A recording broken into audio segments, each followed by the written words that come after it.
The subject of this video is, what do you do with that extra camera? Like the pocket cameras, what do you do with the extra pocket camera?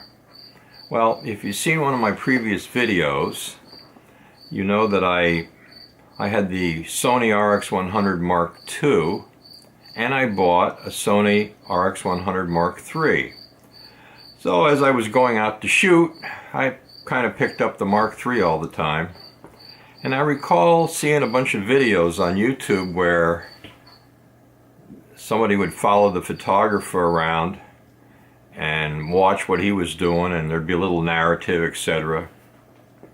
And I said, gee, that'd be kind of neat, but I'm not going to have another photographer behind me. Then I thought, well, gee, maybe a GoPro would work. I could fasten a GoPro on myself and walk around and see what a GoPro would do. Then I said, wait a minute. I have an extra camera.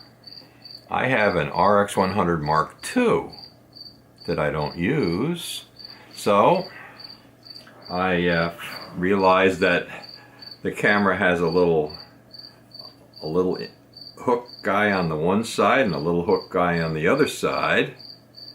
And I said, gee, maybe that would work. So I had some wire from mounting canvases. And I said, let me see how that would work. So I put it around my shoulder like this, turned the puppy out, and after it was recording, I let her rip. Now what I didn't realize is when you're walking around and you're using your other camera, the Mark III, by the way, is taking this video. When you're walking around, you don't even think about this guy anymore. You're basically taking pictures, and this guy's just gonna do his thing. So I found that to be interesting, not really paying any attention to it. The other thing is I wasn't expecting any kind of video to come out of it. It was just kind of a test. And I thought, well, we're gonna go to Times Square, and there's a lot of people running around Times Square. I went up with my wife, and so I turned this guy on. And I'm going to show you some video of being at Times Square, and you'll see that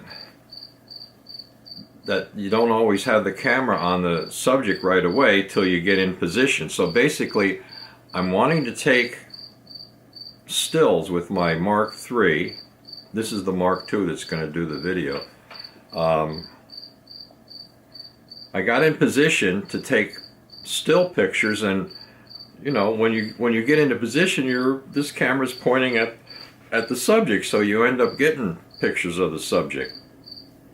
Now you'll see that this is the 28 millimeter, and you'll see the good points and the bad points. If you're far enough away, you get head, shoulders, feet, the whole 9 yards. And if you have somebody real close to you, you don't get all that. And the audio, like when I was speaking with my wife, the audio would come out fine with me because it's right here. But if she's a couple feet away, sometimes you didn't get it. So it has its plus and minuses, but it was fun. So here's the video of my wife and I in New York at Times Square.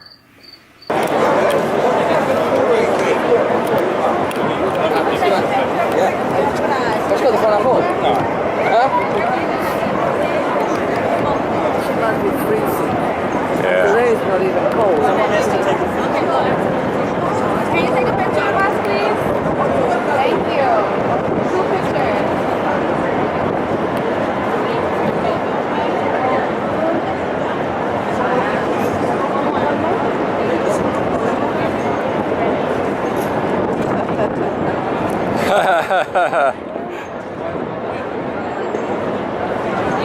Okay, let's go. Yeah, that's good.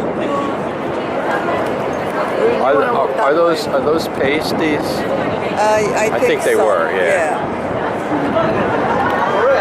Yeah, but they're just covering the nipple. 44.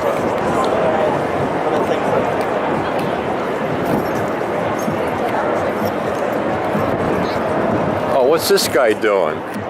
Is he painting a girl?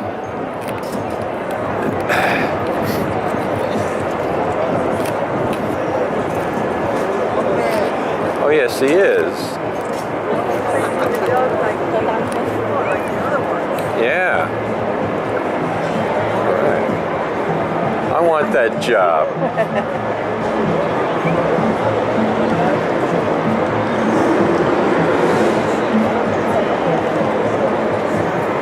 I think those are artificial boobs.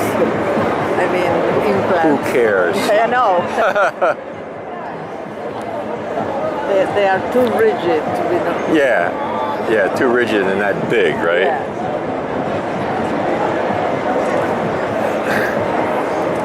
I'm gonna get a different angle.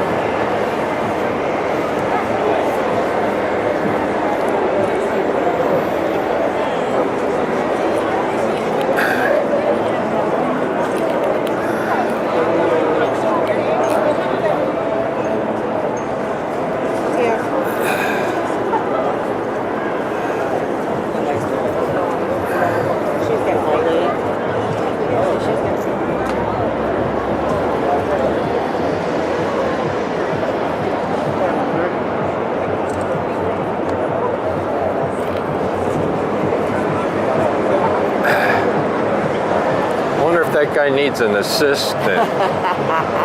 Funny. You got to be a special woman to be in the middle of Times Square, have your tits painted. I know.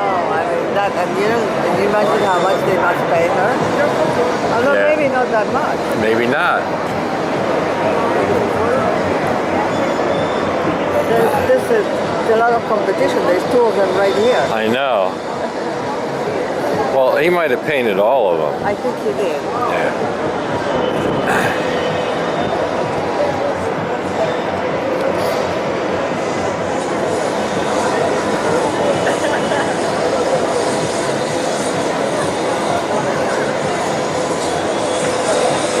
I want his job.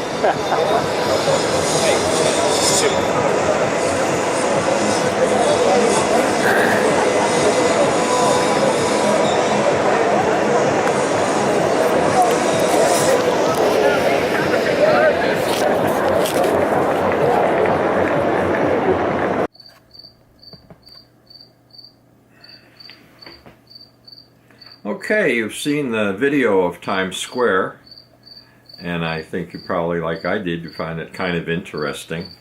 For those that are not in the area, New York, it's legal to go topless in New York City.